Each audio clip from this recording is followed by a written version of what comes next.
Hello everybody, I'm coming in for the video here on the legacy of Andrew Jackson over whether or not we should be revering him or should we kind of take a second look. I understand this video is just slightly delayed, but it is Memorial Day weekend. Everyone has their own little things that I'm sure they're doing regardless of the coronavirus. So in that regard, do forgive me. But anyway, I do understand that this is a little delayed than I planned, but we'll still get through here. It should be relatively short, and this will be our final video here for the age of Andrew Jackson during the 1830s.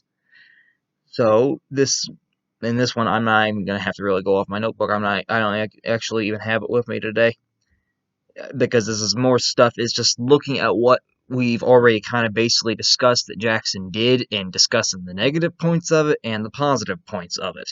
And then it's up to you, make your own little opinion on whatever side you take in the issue. Again, in case we don't know who Andrew Jackson is, for the third or I don't know how many times this week, this is him. That'd probably be one of the last times I show him here for a little while. Unless we talk about him again in the future. Anyway, today there's a lot of debate of whether or not Andrew Jackson should be as revered as he kind of is, or should we kind of take a second look and kind of be getting rid of him. And there's been a lot of conflict over the years over this. There's been political discussions, there's been theoretical discussions and arguments between historians, even to the point that today, as you probably very well know, there have been several attempts, including right now, there's attempts to try to get Andrew Jackson off the $20 bill because of the factor that they held certain things against him and they deemed that he's not exactly a man that we want to put on our currency and we need to put someone else on there. Now, no, I'm not saying unfortunately. I'm going to say to this date, that has not happened yet. Jackson is still going to be printed on the 20 to my knowledge. I don't think nothing's changed yet.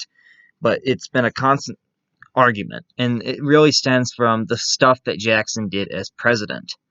And in an odd way, if you kind of look at it, Jackson kind of went on populist ferment that he claimed he was going to basically go in there for the common people and fix the government elite in Washington.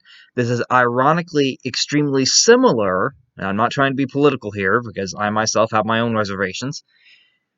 This is ironically very similar to our modern current president, Donald Trump, who also got elected to office running on a platform similar to what Jackson claimed when he was elected, and that Trump claimed that he would purge the government elite and work for the common people here in America. And about the same platform that Jackson did. Now, I'm not getting the political aspect of that because that can get pretty dirty and that will get pretty ugly. So we're not getting any further than that. I know that man's very divisive. So anyway, Jackson, it depends on which way you look at him. I guess first we should look at why people think that we need to even take a second look at him in the first place. Because this week we've kind of discussed stuff that he's done that was good and stuff that he's bad, but I think we focus more on the good. So let's take a look here. Why do people even argue that we need to take a second look at Jackson? Why do they argue this? And there's a couple of points that you can really look at. One, for instance, was the Indian removal, which was the first video that we did. Although, yes, it did gain farming land for the southern farmers, he did kind of forcibly remove the Indians from their native home that was for thousands of years, or hundreds of years, one of the two.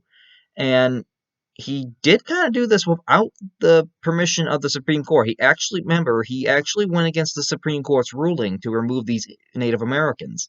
So, in a way, he kind of defied the third branch of government. So, that's one thing. In fact, today, if you go to Oklahoma, which is the former Indian Territory, and a lot of the Indian tribes still live there. If you go there, a lot of the tribes that were forcibly removed during the Indian Removal Act, like the Cherokee and the Choctaw and the Chickasaw and the Creek, they don't like seeing a $20 bill to this day because it has Jackson's face on it. They know and they remember who was the one responsible for having them move off their native land. So there's actually a lot of them today. They don't like even seeing a $20 bill because it has Jackson's face on it. They don't like it. If they see this face, it's like a Christian seeing the devil. They don't like it. So that's one aspect. because according to the Constitution, the three branches of government are supposed to work together, and in this instance, the Supreme Court is supposed to be like the supreme, almost, it's supposed to judge what the Constitution states. So any judgment passed down by the Supreme Court is supposed to be respected because it's coming from what the Constitution says. Well, Jackson outright blatantly defied that order and still removed the Indians regardless. Well, Native Americans. So that's the first negative thing that people argue. Well, why should we respect him so much if he did that? If he removed them and ignored the Supreme Court? Well, here's another one that we gotta consider. Jackson, kinda, the big thing that really drugs people, he was a very high supporter of slavery. And this is not a point I don't think we really discussed this week when we talked about Jackson. Jackson, as we stated, he started out as a poor common man. He was a common person. He wasn't very rich. He had very little money. And as the years went on, he became rapidly rich, not only due to his fame from being a military general, but he also was very rich because over time, Jackson was a Southerner. He was originally born in South Carolina, but he lived in Tennessee most of his life, and he built his own little plantation there called the Hermitage, which is still there today, and that's actually where he's buried. If you ever want to go down there, I think it's near Nashville. I think it's near Nashville. It's either Nashville or Memphis, one of the two. I want to say Nashville. But anyway, that's where he's buried. It was his own plantation. It was a large, luxurious estate. But the problem came, Jackson was a very, very powerful and very heavily into it slave owner. He owned quite a few slaves, and he wasn't exactly a proponent of having slavery abolished in the country. In fact, during his administration, whenever there would be a move by the northern abolitionists that were starting to emerge to try to urge the government to take some action on slavery, to limit it, to maybe even end it if possible, Jackson either outright blatantly argued and spoke out against it, or if actually something got onto his desk because of Congress trying to pass something, he would veto it.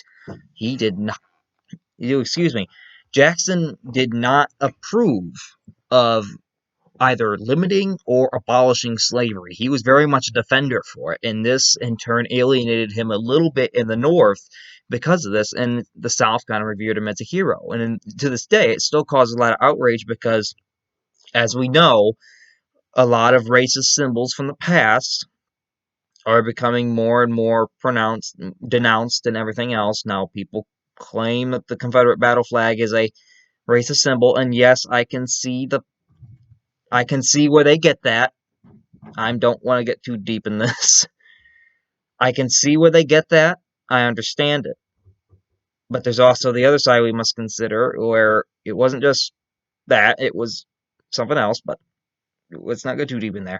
But anyway, a lot of Confederate battle flags, regardless of your point of view on it, a lot of them are being removed. Confederate monuments are being removed. Well, now the claim has come, so we're getting rid of Confederate monuments. We're getting rid of all the stuff from the Confederacy. Why don't we get rid of Jackson on the $20 bill or some other things that memorialize him? Because he was also a very big supporter of slavery. He thought it was the natural institution, just like most Southerners did, of the black African American.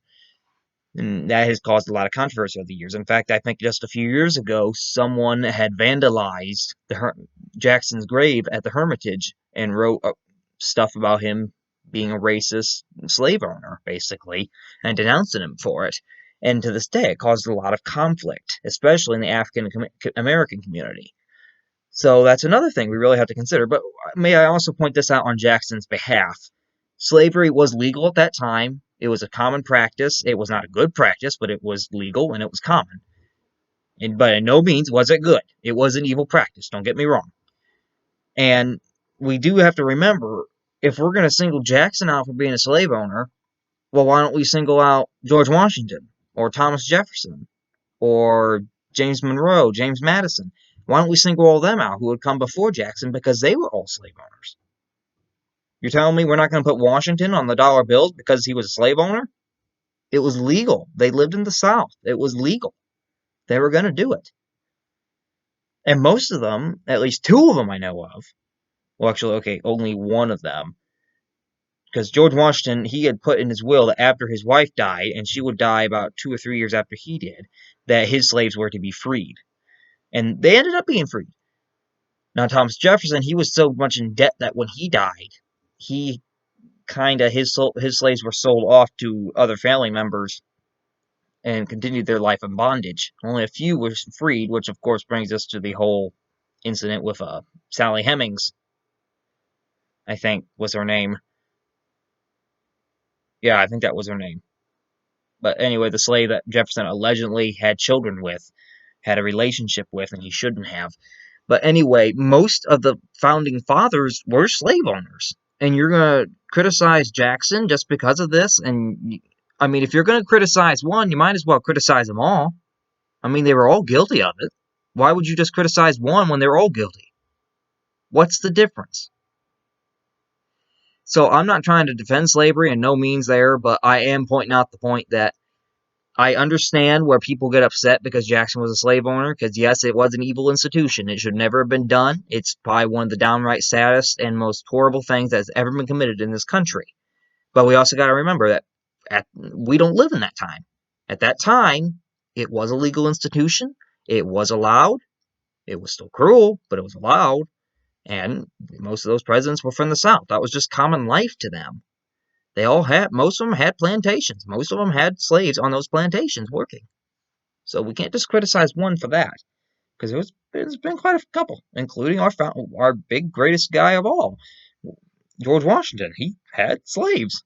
But anyway, we got to think of that.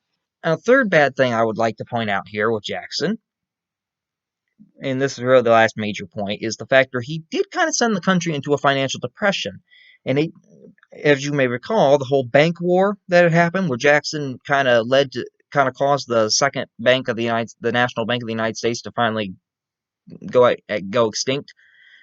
Well, yes, his plan did work. The bank did go out, and he got what he wanted. He didn't want the bank because he thought it was a corrupt institution. However, Jackson didn't think of the consequences, and there ended up being a very large financial crisis in the country come 1837, and this set the country into a large depression for a couple of years.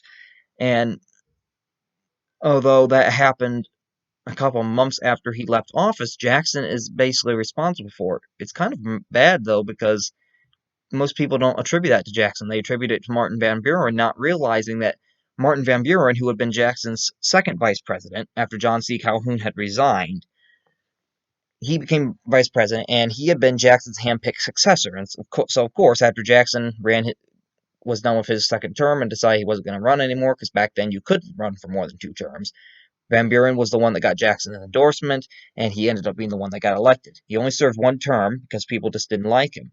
But they blamed the financial crisis on Van Buren, not realizing that this wasn't Van Buren's fault at all. In fact, because the bank had been dissolved, and that was because of Jackson. It's just the fact that the financial crisis the time that it hit didn't come until after Jackson had left office, and thus the blame wasn't exactly attributed to him, even though it really was his fault. So, in a way, we kind of think here, yes, Jackson thought he was doing good by getting rid of the bank, but we also have the problem that he wasn't really doing good because he did kind of send us into a small financial depression crisis. So we got to think about that. So that's the 3 negative big things you got to think about of why people argue that we need to rethink about Jackson's legacy.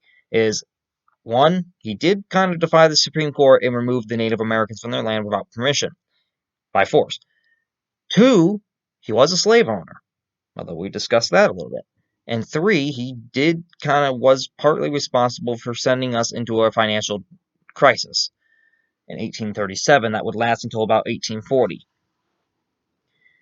So that's the bad things we do go on, of why Jackson maybe needs to be rethought of, maybe reconsidered, maybe he needs to be replaced on the $20 bill. That's the main reasons there. Now let's look at the good reasons. Now, there's 2 big ones that I can really think off the top of my head, and that's the fact that, one, we kind of discussed this week, so I suppose we ought to start with that, and that Jackson did increase the power of the presidency. He did increase the power of the common man in the government, because he did give positions to his supporters. He did do exactly what he had promised he was going to try to do when he got elected. He did very much veto and make clear that the president had certain authority over certain matters that previously there had not been really clear identification whether or not they had or not. So, in some regards, he was good at expanding the presidential power and at filling out his promises to the American people and getting them more involved with the government. He did inspire a new wave of democracy. So we got to think about this. And he kind of serves as an inspiration that the American dream could be obtained, that you didn't have to be a rich, wealthy person to get to the office of presidency, that anybody could get there. You could start out poor and still become president if you put your mind to it. So that is one benefit that we had of Jackson here. Another benefit was the factor, and that comes from the nullification crisis. Although it was not a bright, very good moment in our nation's history, Jackson did take the proper step that even though he had been a Southerner, Jackson made it explicitly clear during the crisis that if South Carolina had seceded during his presidency, he would use military force and he was prepared to go to war to prevent that from happening. He basically, even though he was a Southerner, Jackson made it clear that he considered that if you left the Union, he considered it treason. He was not going to tolerate it. Now, in that regard, he really showed nationalist feeling with the rest of the country, really. So in that regard, he's also the first president to try to assert the power and theory that although the southern states may claim otherwise, they really don't have the power to withdraw from this union at any time of their choosing. They don't. They don't have that permission. So Jackson really should be praised for that, for taking a stand against that. So that's the two main good things that we think about Jackson with that, is we think about the increase in power that he did, the nullification crisis, his performance during that, how he kind of handled it excellently, even though he had a temper. We think about the expansion of power that he gave to the people, to himself. Those are the good things that we think about with Jackson. But at the same time, this one actually popped in my head here a minute ago, was that we had another thing that Jackson kind of wasn't exactly the best man for. Oh darn, I just lost it. Let me think here. It might take a second. There was one more bad thing that he might have had. It wasn't slavery. Oh yes. As we recall, Jackson did create the spoils system with the presidency. And although at the time it seemed like a nice thing to give your loyal public supporters jobs and positions in the government. That way you knew they were loyal to you and you gave them kind of a reward for supporting you and getting you into that office. At the time, it seemed like a good idea, but in time, it also proved to be a bad idea because of the factor the spoils system did create a lot of people that were just greedy, wanting the government position, and they ended up getting it, even though they had no qualification for the government job that they were assigned to. They had no idea how to run the job at all, and eventually we even ended up having the president shot because of that, just because he felt the president had ignored him and not given him a job. So I'm going to kill him. Yeah. But anyway, that's something we also got to consider. That's kind of a good or bad thing because, yes, it does give the common man a little more power in the government, but at the same time, it kind of causes a corrupt government and it also causes a non-productive government because you've got people in places of power that they have no business being in that place of power because they don't understand what they're doing. A guy that acts as let's say, a blacksmith in support of the president could be appointed to the job of postmaster general. What is a blacksmith going to know about distributing mail? What are they going to know? You get my point here. It just not. Oh, I'm not saying it couldn't work out at times, but a lot of times it was just nuts.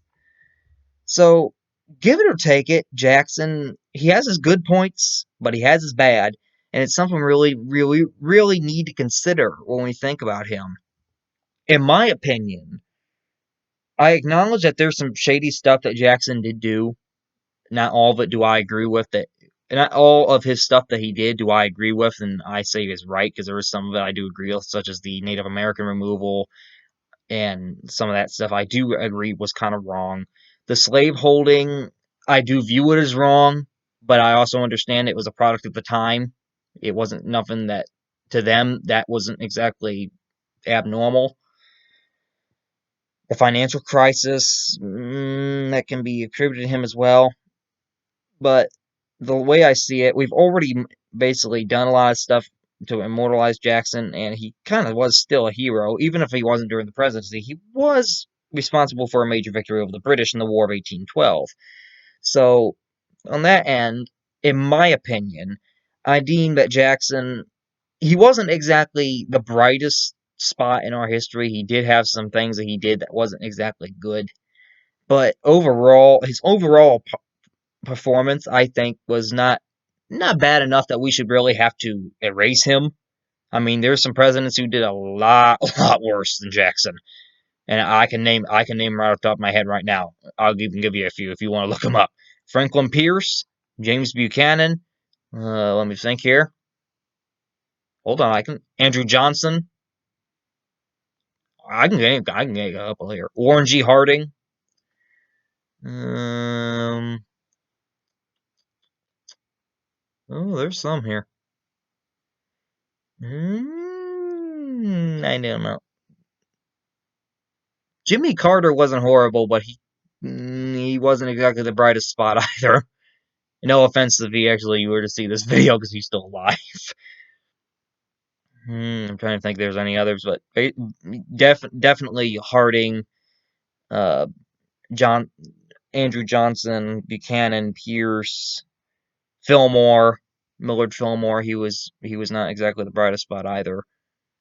Let me see here. There's a couple. It's just those real dinglings in history that really had no business being in that office. Really had absolutely none. They were just downright horrible. That's basically the ones I can think of. So if you want to look it up, for some of them that I would actually deem, in my personal opinion, as horrible presidents that were much worse than anything Jackson did. I mean, like, nothing good came out of their administration. I mean, nothing. Nothing. Then look at Franklin Pierce, James Buchanan, Andrew Johnson, and Warren G. Harding, the 14th, 15th, 17th, and 29th presidents. Look at them. You'll get a very good view over what was not exactly good. And even if you want to, I suppose you could also even consider Ulysses Grant. I mean, he had a little bit of good coming out of his administration, but a lot of it was full of corruption. So it wasn't that he was a bad politician himself. It wasn't his fault, but he was more suited to the battlefield than he really was for a political office. But for the ones I definitely mentioned, take a look at them if you want to see any that were much worse than Jackson here. Yeah, I keep looking at the photo. That's the last time we're showing him. No, it's not. No, it's not. We will show him again. Maybe definitely one more time in this video, and then we'll definitely show him here probably sometime in the future, I'm sure. But anyway, that is basically the legacy of Andrew Jackson. In my personal opinion, yes, Jackson did have some bad things on him, but it's nothing different than I wouldn't expect. And given what some presidents have done, I don't think he deserves the entirely bad rap. I do think he deserves some respect for what he went ahead and did. So, in my opinion, what we got Jackson is right now is mostly okay, but we probably do need to acknowledge just a little more. I'm not saying change anything, but I'm saying at least acknowledge he doesn't exactly have 100% good record. He does have some shady stuff that we probably just need to at least acknowledge, like the slave holding and the uh, Native American removal and stuff like that. And the financial crisis, we need to probably look at that. But for the overall performance, he did expand power of the presidency. He expanded the power of the people. He did fulfill most of his campaign promises, and he did take a stand against secession, which it wouldn't be till Abraham Lincoln came into office, roughly 30 or 20 some years later, that we would ever see that again. Until then, it's like no president really had the guts to really go in there and just say, no, secession's wrong. It's like they were a coward and they were afraid to do so. But until Abraham Lincoln would come, no other president would have the guts to say that secession was wrong. Jackson was the first, and until Abraham Lincoln, the only president that had ever really took a stand against it. So for that, I do admire the man a little bit. But other than that, that is basically for the legacy of Andrew Jackson. So that concludes that. Now, for this coming week, I will hit the Alien and Sedition Acts of the 1790s that happened during the presidency of John Adams, who was our second president from 1797 to 1801. They were two very controversial constitutional issues that were passed kind of in Congress. It was an act, but it raised some constitutional issues, and we will discuss what that is. For any other videos, I really don't have any idea at this point, so definitely feel free to post any ideas onto the comment section that you may want to hear or you may have interest in. So basically, that's all I can give for right now. So hopefully everyone else has a wonderful rest of their Memorial Day weekend. Remember the people who have fallen for our country, those who didn't come back from the wars, no matter what war it was. And that basically concludes for this video. So also it kind of concludes our era on Jacksonian history here. So Andrew, say bye to the people. Say bye. Yes. He says bye too.